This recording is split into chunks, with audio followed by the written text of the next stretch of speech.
Hi all welcome back to Sushma vlogs Kannada. ಎಲ್ಲರೂ ಹೇಗಿದ್ದೀರಾ? ನಾನು ಚೆನ್ನಾಗಿದ್ದೀನಿ. ಇವತ್ತು ಗೀ ರೈಸ್ ಮಾಡಿಬಿಟ್ಟು ರಾಜ್ಮಾ ರೆಸಿಪಿ ಮಾಡೋಣ ಅಂದ್ಕೊಂಡಿದ್ದೀನಿ. ಗ್ರೇವಿ ನೋಡೋಣ ಬನ್ನಿ. ಏನೇನು ತೊಗೊಳುತ್ತಾ. ಇಲ್ಲಿ ಪುದೀನ ತೊಗೊಂಡಿದ್ದೀನಿ, ಕೊತ್ತಂಬರಿ ತೊಗೊಂಡಿದ್ದೀನಿ, ಈರುಳ್ಳಿ ತೊಗೊಂಡಿದ್ದೀನಿ, ಹಸಿಮೆಣ್ಸಿನ್ಕಾಯಿ, ಸ್ಪೈಸಸ್ಸು ಮತ್ತು ಕಸೂರಿ ಮೇಥಿ, ಇಲ್ಲಿ ತುಪ್ಪನ ತೊಗೊಂಡಿದ್ದೀನಿ ಗೀ ರೈಸ್ಗೆ, ಮತ್ತು ಬಟಾಣಿ ಮತ್ತು ಶುಂಠಿ ಬೆಳ್ಳುಳ್ಳಿ ಪೇಸ್ಟ್ನ ತೊಗೊಂಡಿದ್ದೀನಿ, ಮತ್ತು ಜೀರಿಗೆ ತೊಗೊಂಡಿದ್ದೀನಿ ಅದು ಗೀ ರೈಸ್ಗೆ. ಇವಾಗ ರಾಜ್ಮಾನು ಮತ್ತು ಆಲೂಗಡ್ಡೆನ ಬೇಯಿಸಿಟ್ಕೊಂಡಿದ್ದೀನಿ. ಈರುಳ್ಳಿ ತೊಗೊಂಡಿದ್ದೀನಿ, ಕರ್ಬೇವಿನ ಸೊಪ್ಪು, ಕೊತ್ತಂಬರಿ ಮತ್ತು ಟೊಮೆಟೊ, ಗೋಡಂಬಿನ ಹಾಕಿ ಪೇಸ್ಟ್ ಮಾಡಿ ಇಟ್ಕೊಂಡಿದ್ದೀನಿ. ಮತ್ತು ಸ್ಪೈಸಸ್ ಬೇಕಾಗುತ್ತೆ ಇದಕ್ಕೆ. ಇಷ್ಟೇ ಬೇಕಾಗಿರೋದು ಇಂಗ್ರೀಡಿಯೆಂಟ್ಸ್ ಇದಕ್ಕೆ. ಈಗ ಬನ್ನಿ ಹೇಗೆ ಮಾಡೋದಂತ ನೋಡೋಣ. ಒಂದು ಕುಕ್ಕರಲ್ಲಿ ಎಣ್ಣೆನ ಹಾಕ್ಕೊಂಡಿದ್ದೀನಿ, ಅದಕ್ಕೆ ಸ್ವಲ್ಪ ತುಪ್ಪನೂ ಹಾಕ್ಕೊಂಡಿದ್ದೀನಿ. ಗೀ ರೈಸ್ ಅಂದಮೇಲೆ ತುಪ್ಪ ಇಲ್ಲದಿರ ಆಗುತ್ತಾ, ತುಪ್ಪ ಹಾಕ್ಕೊಳ್ಳೇಬೇಕಲ್ವ, ಅದಕ್ಕೆ ತುಪ್ಪ ಹಾಕ್ಕೊಂಡಿದ್ದೀನಿ.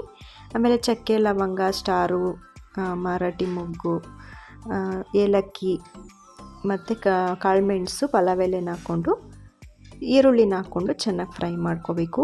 ಈರುಳ್ಳಿ ಎಲ್ಲ ಚೆನ್ನಾಗಿ ಫ್ರೈ ಆಗಬೇಕು. ನೀವು ನೋಡ್ಬೋದು ಕಲರ್ ಚೇಂಜ್ ಆಗಿದೆ. ಈ ಹಂತದಲ್ಲಿ ನಾನು ಗೋಡಂಬಿನ ಸೇರಿಸ್ಕೊಳ್ತಾ ಇದ್ದೀನಿ. ಗೋಡಂಬಿ ಕೂಡ ಚೆನ್ನಾಗಿ ಫ್ರೈ ಆಗಬೇಕು. ಆಮೇಲೆ ಹಸಿಮೆಣ್ಸಿನ್ಕಾಯಿನ ಉದ್ದುದ್ದಕ್ಕೆ ಹೆಚ್ಚಿಟ್ಕೊಂಡಿದ್ದೆ, ಅದನ್ನು ಕೂಡ ಸೇರಿಸ್ಕೊಳ್ತಾ ಇದ್ದೀನಿ. ಆಮೇಲೆ ಶುಂಠಿ ಬೆಳ್ಳುಳ್ಳಿ ಪೇಸ್ಟ್ನ ಸೇರಿಸ್ಕೊಳ್ತಾ ಇದ್ದೀನಿ. ಹಸಿ ಸ್ಮೆಲ್ ಹೋಗೋವರೆಗೂ ಬೇಯಿಸ್ಕೋಬೇಕು. ಆಮೇಲೆ ಇಲ್ಲಿ ಪುದೀನನ ಸೇರಿಸ್ಕೊಳ್ತಾ ಇದ್ದೀನಿ. ಅದೆಲ್ಲ ಚೆನ್ನಾಗಿ ಫ್ರೈ ಆಗೋವರೆಗೂ ಹುರ್ಕೊಳ್ಳಿ. ಆಮೇಲೆ ಇಲ್ಲಿ ಜೀರಿಗೆನ ಹಾಕ್ಕೊಳ್ತಾ ಇದ್ದೀನಿ. ಫ್ಲೇವರ್ ಬೇಗ ಹೋಗ್ಬಿಡುತ್ತೆ ಅಂತ ಆವಾಗಲೇ ಹಾಕ್ಕೊಳ್ಳಿಲ್ಲ, ಇವಾಗ ಈರುಳ್ಳಿ ಜೊತೆ ಹಾಕ್ಕೊಂಡಿದ್ದೀನಿ, ಫ್ಲೇವರ್ ಚೆನ್ನಾಗಿ ಬರುತ್ತೆ ಅಂತ ಹೇಳಿ. ಮತ್ತು ಇಲ್ಲಿ ಬಟಾಣಿನ ನೆನೆಸಿಟ್ಕೊಂಡಿದ್ದೆ. ಬಟಾಣಿ ನೀವು ಹಸಿ ಬಟಾಣಿನ ಹಾಕ್ಬೋದು, ನಾವು ಒಣ ಬಟಾಣಿನ ಹಾಕ್ಕೊಂಡಿದ್ದೀನಿ, ನೆನೆಸಿಟ್ಟಿದ್ದೆ ಅದನ್ನು ಹಾಕ್ಕೊಂಡಿದ್ದೀನಿ. ಮತ್ತು ಇಲ್ಲಿ ಕಸೂರಿ ಮೇಥಿನ ಹಾಕ್ಕೊಳ್ತಾ ಇದ್ದೀನಿ. ಅದನ್ನ ಎಲ್ಲ ಚೆನ್ನಾಗಿ ಮಿಕ್ಸ್ ಮಾಡ್ಕೋಬೇಕು. ಆಪ್ಷನಲ್ಲಿ ಬಟಾಣಿ ಹಾಕ್ಕೊಂಡ್ರೆ ಹಾಕ್ಕೋಬೋದು, ಇಲ್ಲಾಂದರೆ ಇಲ್ಲ. ಚೆನ್ನಾಗಿರುತ್ತೆ, ಬಾಯಿ ತಿನ್ನಬೇಕಂದ್ರೆ ಬಾಯಿಗೆ ಸಿಗುತ್ತೆ ಅಂತ ಹೇಳಿ ಹಾಕ್ಕೊಂಡಿರೋದು. ಮತ್ತು ಇಲ್ಲಿ ನಾನು ಬಾಸುಮತಿ ರೈಸ್ನ ಒಂದು 10 ನಿಮಿಷ ಮುಂಚೆನೇ ನೆನೆಹಾಕ್ಕೊಂಡಿದ್ದೆ, ಅದನ್ನ ಹಾಕ್ಕೊಳ್ತಾ ಇದ್ದೀನಿ. 1.5 ಗ್ಲಾಸಷ್ಟು ಬಾಸುಮತಿ ರೈಸ್ ಗ್ಲಾಸ್ ನೀರನ್ನ ಹಾಕ್ಕೊಂಡಿದ್ದೆ, ಅಕ್ಕಿನ ಹಾಕ್ಕೊಂಡಿದ್ದೆ. ಇಲ್ಲಿ 1 ಗ್ಲಾಸಷ್ಟು ಹಾಲನ್ನ ಹಾಕ್ಕೊಳ್ತಾ ಇದ್ದೀನಿ, ಮತ್ತು 1 ಗ್ಲಾಸಷ್ಟು ನೀರು ಹಾಕ್ಕೊಳ್ತಾ ಇದ್ದೀನಿ. ಈಗ 1.5 ಗ್ಲಾಸ್ ಬಾಸುಮತಿ ರೈಸ್ಗೆ 1 ಗ್ಲಾಸ್ ಹಾಲು, 1 ಗ್ಲಾಸ್ ನೀರನ್ನ ಹಾಕ್ಕೊಂಡು ಚೆನ್ನಾಗಿ ಮಿಕ್ಸ್ ಮಾಡ್ಕೊಳ್ಬೇಕು. ಇಲ್ಲಿ ಸ್ವಲ್ಪ ಉಪ್ಪನ್ನ ಹಾಕ್ಕೊಳ್ತಿದ್ದೇನೆ, ರುಚಿಗೆ ನೋಡಿ ಹಾಕ್ಕೊಳ್ಳಿ ಉಪ್ಪನ್ನ. ಅದನ್ನ ಚೆನ್ನಾಗಿ ಕಲಿಸ್ಕೊಳ್ಬೇಕು. ಈ ಹಂತದಲ್ಲಿ ಉಪ್ಪನ್ನ ನೋಡ್ಕೊಳ್ಳಿ. ಆಮೇಲೆ ನೋಡಿ ಚೆನ್ನಾಗಿ ಕುದೀತಾ ಇದೆ. ಇನ್ನೊಂದು ಸತಿ ಅದನ್ನ ಕೈ ಆಡಿಸ್ಕೊಳ್ಬೇಕು. ಕೈ ಆಡಿಸ್ಕೊಂಡು ಇವಾಗ ನಾನು ಲಿಡ್ನ ಕ್ಲೋಸ್ ಮಾಡ್ತಾಯಿದ್ದೀನಿ. 1 ವಿಸಿಲ್ ಕೂಗಿದ್ರೆ ಸಾಕು, ಚೆನ್ನಾಗಿ ಬೆಂದಿರುತ್ತೆ. ಇವಾಗ ಗ್ರೇವಿ ಹೇಗೆ ಮಾಡೋದಂತ ನೋಡೋಣ ಕ್ವಿಕ್ಕಾಗಿ. ಇಲ್ಲಿ ಬಟರ್ನ ತೊಗೊಂಡು ಸ್ವಲ್ಪ ಎಣ್ಣೆನ ಹಾಕ್ಕೊಂಡಿದ್ದೀನಿ ಬಾಣಲಿಗೆ. ಇವಾಗ ನಾನು ಅದಕ್ಕೆ ಸ್ಟಾರು, ಮರಾಠಿ ಮೊಗ್ಗು, ಏಲಕ್ಕಿ, ಚಕ್ಕೆ, ಏನೇನು ಸ್ಪೈಸಸ್ ಇರುತ್ತೋ ಅದನ್ನೆಲ್ಲ ಸೇರಿಸ್ಕೊಳ್ಬೇಕು. ಪಲಾವ್ ಎಲೆನೆಲ್ಲ ಹಾಕ್ಕೊಂಡು ಸ್ವಲ್ಪ ಸೋಂಪನ್ನ ಕೂಡ ಹಾಕ್ಕೊಂಡಿದ್ದೀನಿ. ನೋಡಿ ಇವಾಗ ಹಿಂಗೆ ಬಂದಾಗ ಸ್ವಲ್ಪ ಕೈ ಆಡಿಸ್ಕೊಂಡು ಇವಾಗ ಇದಕ್ಕೆ ಸಣ್ಣದಾಗಿ ಹೆಚ್ಚಿಟ್ಕೊಂಡಿರೋಂಥ ಈರುಳ್ಳಿನ ಸೇರಿಸ್ಕೊಳ್ಬೇಕು.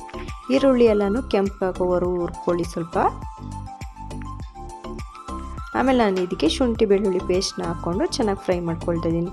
ಶುಂಠಿ ಬೆಳ್ಳುಳ್ಳಿ ಪೇಸ್ಟ್ ಯಾವಾಗಲೂ ಹಸಿ ಸ್ಮೆಲ್ ಹೋಗೋವರೆಗೂ ಹುರ್ಕೋಬೇಕು. ಆವಾಗಲೇ ಈರುಳ್ಳಿಗೂ ಅದಕ್ಕೂ ಚೆನ್ನಾಗಿ ಹೊಂದಿಕೆ ಅದ್ರಲ್ಲಿ ಬರುತ್ತಲ್ಲ ಸ್ಮೆಲ್, ಎಷ್ಟು ಚೆನ್ನಾಗಿರುತ್ತೆ ಗೊತ್ತಾ ಫ್ರೆಂಡ್ಸ್, ತುಂಬಾ ಚೆನ್ನಾಗಿರುತ್ತೆ. ಇಲ್ಲಿ ಫ್ಲೇವರ್ಗೆ ಅಂತ ನಾನು ಕರ್ಬೇವಿನ ಸೊಪ್ಪನ್ನ ಹಾಕ್ಕೊಳ್ತಾ ಇದ್ದೀನಿ. ಆಮೇಲೆ ಇಲ್ಲಿ ಟೊಮೆಟೊನ ಗೋಡಂಬಿನ ರುಬ್ಬಿಟ್ಕೊಂಡಿದ್ನಲ್ಲ ಅದನ್ನು ಸೇರಿಸ್ಕೊಳ್ತಾ ಇದ್ದೀನಿ. ಅದು ಸ್ವಲ್ಪ ಚೆನ್ನಾಗಿ ಕುದಿಯೋವರೆಗೂ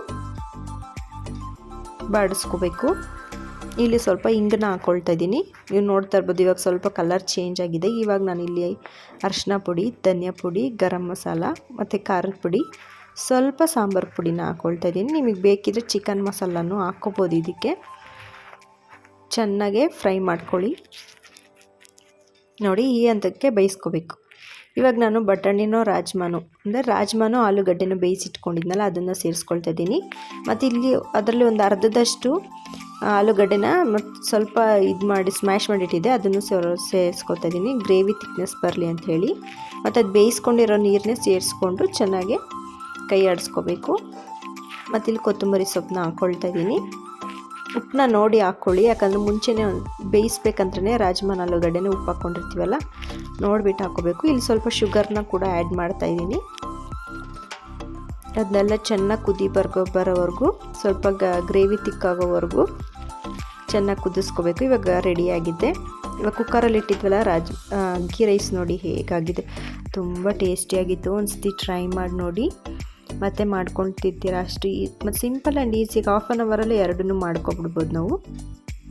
ಈ ರೆಸಿಪಿ ಯಾರಿಗೆಲ್ಲ ಇಷ್ಟ ಆಯಿತು ಅಂತ ಹೇಳಿ ಕಮೆಂಟ್ ಸೆಕ್ಷನಲ್ಲಿ ತಿಳಿಸಿ. ಮತ್ತು ಯಾರೆಲ್ಲ ನಮ್ಮ ಚಾನಲ್ನ ನೋಡ್ತಾ ಇದ್ದೀರಾ ಪ್ಲೀಸ್ ಒಂದು ಲೈಕ್, ಶೇರ್ ಆ್ಯಂಡ್ ಸಬ್ಸ್ಕ್ರೈಬ್ ಮಾಡಿ ಅಂತ ಕೇಳ್ಕೊಳ್ತೀನಿ. ಮತ್ತು ನೀವು ಫ್ಯಾಮಿಲಿ ಫ್ರೆಂಡ್ಸ್ ಜೊತೆಗೂ ಶೇರ್ ಮಾಡಿ ಅಂತ ಕೇಳ್ಕೊಳ್ತೀನಿ. ಈ ವ್ಲಾಗ್ನ ನಾನು ಇಲ್ಲೇ ಎಂಡ್ ಮಾಡ್ತಾಯಿದ್ದೀನಿ. ಮತ್ತು ನ್ಯೂ ರೆಸಿಪಿಯೊಂದಿಗೆ ನೆಕ್ಸ್ಟ್ ವ್ಲಾಗಲ್ಲಿ ಸಿಗ್ತೀನಿ ಅಂತ ಹೇಳ್ತಾ ಇವತ್ತಿನ ವೀಡಿಯೋನ ನಾನು ಇಲ್ಲೇ ಎಂಡ್ ಮಾಡ್ತಾಯಿದ್ದೀನಿ. ಬಾಯ್ ಎಲ್ಲರಿಗೂ.